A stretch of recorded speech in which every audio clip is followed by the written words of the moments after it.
Hey, welcome back to my spiritual therapy. It's Miss Mocha, your spiritual therapist. Okay, so this is a quick message that I just got while I'm getting ready for bed, putting the baby down.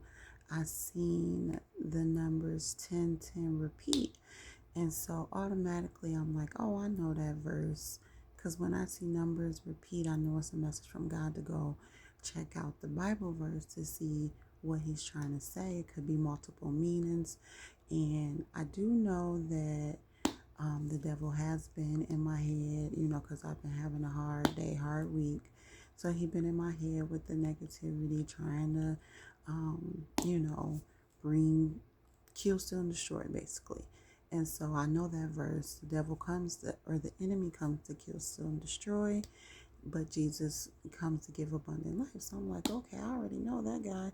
And then I'm like, someone's like, look it up and see if there's something else that would pertain to me.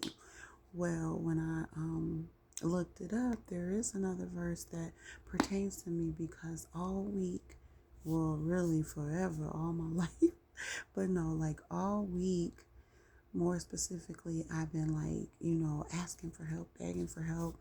I'm out of work. I've been telling my story how I'm out of work, have the kids, have a new baby, and I don't, my family medical leave ran out, and I can't return back to work. And I don't have a car, don't have money, all that. And so I'm just like, God, why won't nobody help me? Like, why the fathers of the children will, are not helping? And it's like, why won't anyone help? Now, I won't say there's no one that helps, because there is someone that helps tremendously, and I appreciate her so so much.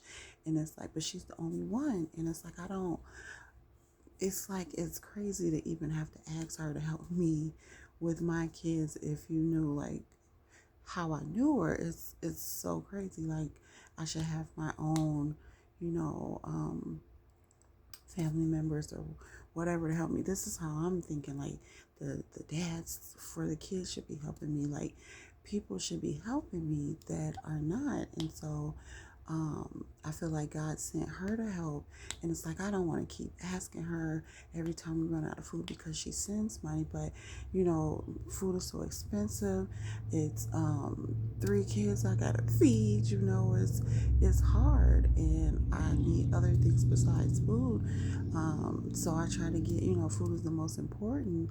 But if you don't have money, you have to pay bills. You gotta buy cleaning supplies, laundry, all of this stuff, not just food, tissue, household supplies. And so, anyway, what I'm trying to say is what she sends helps tremendously. It's just not enough because everything's so expensive. I run out in a day or two. And so it's like, I've been in this battle like all week trying to get help for the big kids, and their dad just will refuses to do what he needs to do to help. And so I'm just in my head talking to God today because I'm so frustrated.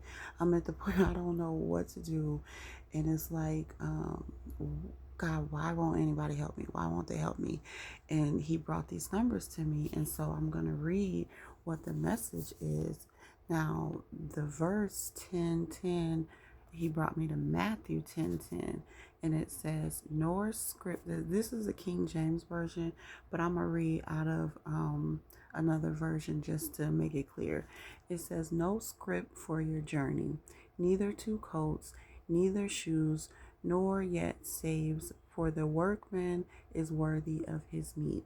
So I should read a couple more too, though, because basically, to sum it up, what's happening is Jesus sent out his 12 disciples on their mission. They were to go, out in the world, heal, teach, preach, and heal like Jesus did. And he was instructing his 12 apostles to do that also. Um, so they were to go out, and I'm going to read what Google says because it explains it really good. This is what God is trying to tell me. So Google says in Matthew 10:10. Oh, I'm sorry. First, let me read the other version in the Bible, where this is the Amplified version. And I'll even start by saying, what he's instructing them to do is go preach, saying the kingdom of heaven is at hand, heal the sick, raise the dead. Now I'm reading verses 7, starting at verse 7, and it'll get to 10 where he led me to. But he's like, heal the sick, raise the dead, cleanse the lepers, cast out demons. Freely you have received, freely give. Do not take gold or silver or copper money in your money belt, or provision. Now, this is verse 10. He's saying, or provision bag for your journey, or even two tunics, or sandals, or a staff, for the worker deserves his support. And so I'm like, well, what does this mean? So he telling the disciples, don't take none of your money, none of your riches, don't even take your clothes and shoes, take nothing with you when you go out into the world doing this ministry work.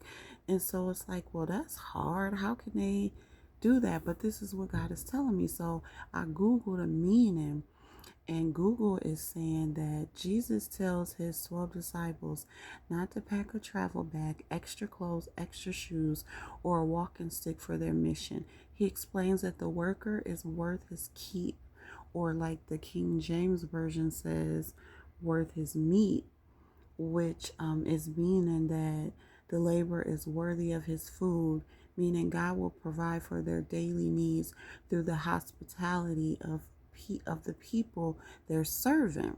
So I'm like, wow. So you're telling me that you're saying, God, this is what God, this is how I'm talking to God. Like, you're telling me that you're saying I ain't supposed to have nothing, that the people that I'm serving doing my ministry work is supposed to help me through hospitality. This is what he's saying. And so it also goes deeper to say the mission, Jesus is sending apostles out into the town of Israel to preach the kingdom of heaven is near. So they're teaching, preaching, and healing. And it says for total dependence. By telling them not to pack provisions or extra money, Jesus teaches them to rely completely on God's provision rather than their own preparation. So you rely completely on God and not your own money. So this is why I can't work. I can't get help from who I feel like I should get help from. I can't do nothing because I have to rely on God, and God alone will bring the people to help support me in my ministry because it's his ministry. And so the principle says the phrase, the worker is worth his keep, establishes the spiritual and practical principle that people who do God's work deserve to be supported by the community they minister to. So this is what he's saying by leading me to the verse Matthew 10:10, that I'm not supposed to have anything, that I have to go do his work and I will be supported by him through the community that he sends to me. So it makes sense now why my helper here, why she's the one helping me. I guess God sent her to support me because I'm helping her in some way with my ministry, but I know I'm helping God. And so I guess there will be more people to help me because it's like I'm down to nothing. Like he stripped me from everything and he won't let me get nothing by myself.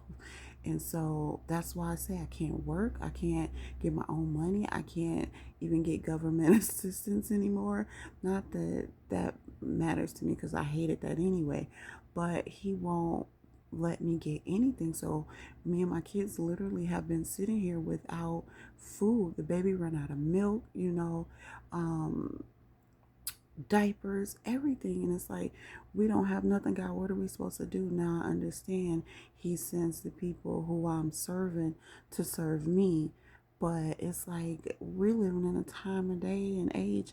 People don't be like they was in the Bible. They're not trying to help me, but God is in control, and He gonna send the people that He knows will help. So I just gotta look at it like that. Like I will be supported. Like I came up on food today. The fathers wouldn't help me, so I had to figure it out, and I did. But that was it. This is our last meal. So now what? Tomorrow's a